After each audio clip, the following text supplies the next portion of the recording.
주요 이슈를 체크해보는 시간, 이슈 체크 오늘입니다. 그럼 먼저 첫 번째 이슈부터 보도록 하겠습니다. 화면 보시죠. 고위험 사모펀드 판매 제한. 대량 손실을 일으킨 이 파생결합펀드 DLF 사태로 금융당국은 사모펀드를 비롯한 이 고위험 상품 전반에 대한 강도 높은 개선 대책을 지금 내놓고 있습니다. DLF 사태의 근본 원인으로 지목된 사모펀드 최소 투자 금액을 3억 원으로 상향 조정했고 고난도 금융상품은 은행에서 판매할 수 없게 됩니다. 고위험 금융상품 중 이 종합 개선 방안을 손소우 기자와 자세히 알아보도록 하겠습니다. 송 기자, 네. DLF 사태가 불거진 지 2달여 만에 지금 대책이 나온 걸로 알고 있는데 우선 피해 실태, 원인 분석에 대한 결과가 나왔습니까? 네, 실태 조사나 원인 분석은 이제 매듭 지어졌다고 보면 되겠습니다. 네. 먼저 문제가 된 우리은행과 KB 하나은행이 판매한 해외금리 연계 DLF 판매 잔액을 보면요, 총 7,950억 원이었습니다. 이 가운데 투자자들의 평균 손실률을 따져봤더니 마이너스 52.7%에 이르렀고요. 최대 손실률을 따져봤더니 마이너스 98.1%로 조사됐습니다.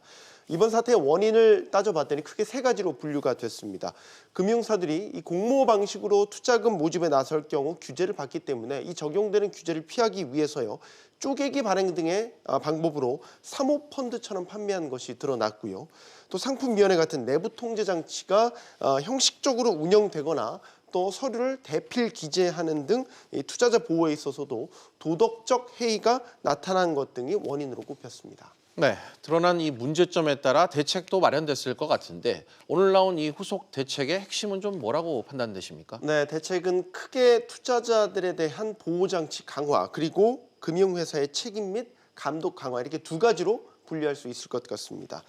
단연 눈에 띄는 대책을 꼽아보자면 고위험 상품의 은행 판매가 제한되는 부분이 있고요. 또 사모펀드 최소 투자 금액을 상향한 부분입니다. 오늘 브리핑을 한 은성수 금융위원장도 이 두 가지 대책을 결정하는 데 있어서 마지막까지 고심했다, 이런 얘기를 하기도 했습니다. 앞으로는 원금 손실 20에서 30% 이상이면 고난도 금융투자 상품으로 분류가 됩니다. 이 고난도 금융투자 상품으로 분류가 되면 강화된 투자자 보호장치가 의무적으로 적용되는데요. 이 고난도 금융투자 상품 가운데 사모펀드와 신탁상품은 은행에서 판매할 수 없게 됩니다. 대량 손실을 일으킨 해외 금리 연계 DLF 상품이 바로 여기에 해당된다고 볼 수 있겠습니다. 네, 송 기자, 또 앞서 말씀해 주신 사모펀드 이 최소 투자 금액 얼마나 상향이 되는 겁니까? 네, 사모펀드 최소 투자 금액은요, 일반 투자자들을 대상으로 한 걸 얘기를 하는데요, 1억 원에서 3억 원으로 3배가 상향됐습니다. 예.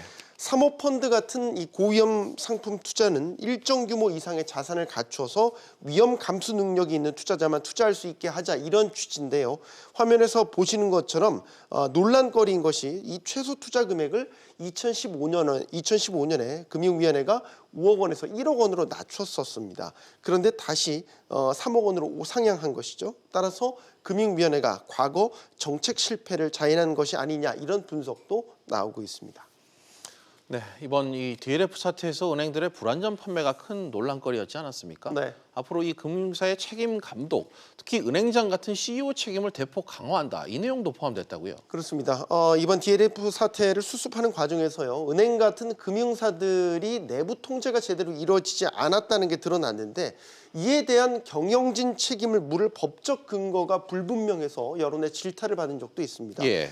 그래서 경영진 관리 의무나 소비자 피해가 발생했을 때의 제재 근거라든지 또 징벌적 과징금을 부과하는 법적 근거를 이번 대책에 포함시켰습니다.